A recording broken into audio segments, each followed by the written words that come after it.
Anong itatanong nyo? Isang tanong lang. Sir, na-interview po kasi si Senator Ping kanina.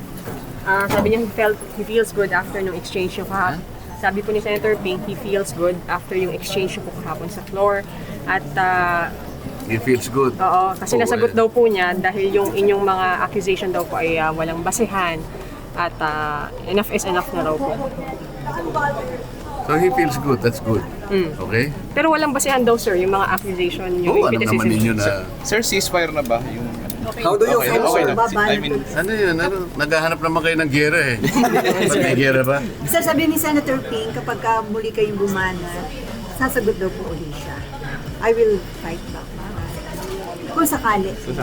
Kayo ba yung may plano? Huwag nating ilihis yung ano. Ang sinasabi ko, hitting me back.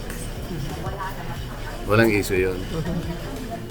Ang ating linawin ay yung hinahanap ng taong bayan. Nilimas ang kabang bayan. Gusto kong ulitin yun. Okay?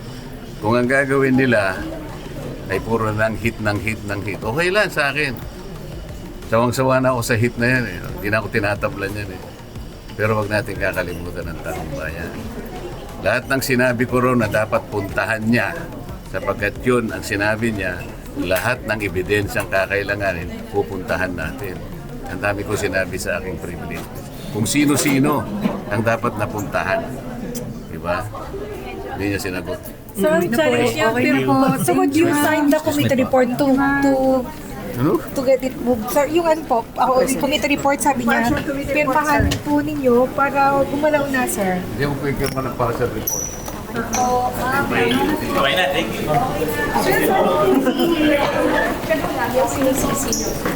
Sabi niya sir, tinanong namin bakit kaya? Sabi niya sir, dahil mas COVID daw siya. Siguro, okay na po. Okay na po. Marami. No comment noon sir. Sir, how do you feel?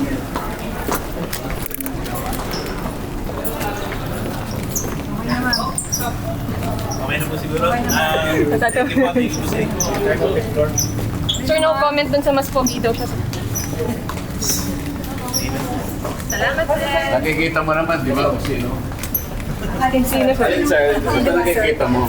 Okay na ma'am, okay na po. Ma'am, Okay na po siguro. not too close to send. Sige po. Sir, na-obsessed daw kayo sa pag-defend sa China. Kayong lahat ang arbiter. Kayong lahat malinaw ang mata niyo. Di ba? Sir, obsessed daw kayo sa pag-defend sa China and kung mga sinasabi niyo daw po ay pattern dun sa mga sinasabi ng China. Naniniwala ka sa kanya? Kayo. Ano sinabi ko tungkol sa China? Paano ko dinepend ang China? You tell me. When? When? Tell me. May sinabi ko tungkol sa China? When? When? Salamat po.